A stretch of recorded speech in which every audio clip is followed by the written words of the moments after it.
নবীর সাথে জান্নাতে যাওয়া নিয়ে আছে না নাই? যাবেন সবাই? হাত দুটো উঠান করে কিছু কলেজের যুবক ওটা ডিসেম্বরের 1 তারিখ জোহরের নামাজের পরে আল্লাহ দেখো তোমার নবীর সাথে জান্নাতে যাবে, তোমার নবীর সাথে জান্নাতে যাবে, 5 ওয়াক্ত নামাজ পড়বে। আর মাত্র 30 দিন পরে আমার বাংলাদেশ থেকে 2025 সাল বিদায় নিয়ে চলে যাবে। কারণ ডিসেম্বর 31 মাস আর 30 দিন পরে আমার বাংলাদেশ থেকে, আমার জীবন থেকে 2025 সাল হারিয়ে যাবে। আর কোনদিন 25 সাল ফিরে আসবে না। ডিসেম্বর 1 তারিখ আমার লাইফ আর ফিরে আসবে না। আজকে হাজার হাজার মানুষ শহরের পরে ডিসেম্বর 1 তারিখ ওয়াদা করছে, এদের বাবা মাকে তুমি মাফ করে দিবা, এদের সন্তানদেরকে অভিমান দিবা। আল্লাহ তুমি মাফ কইরা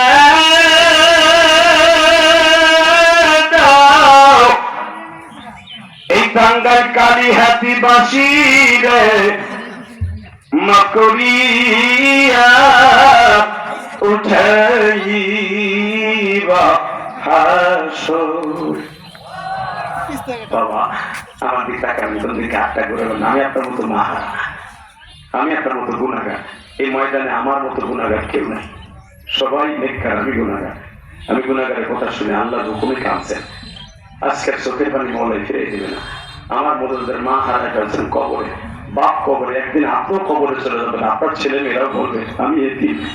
30টা সেকেন্ড এমন এতিম বাবা আছেন, আমারে বলা হয়েছে এই মাদ্রাসা এতিমখানার জন্য বিশ্বাস মাদ্রাসা দিয়েছি। এই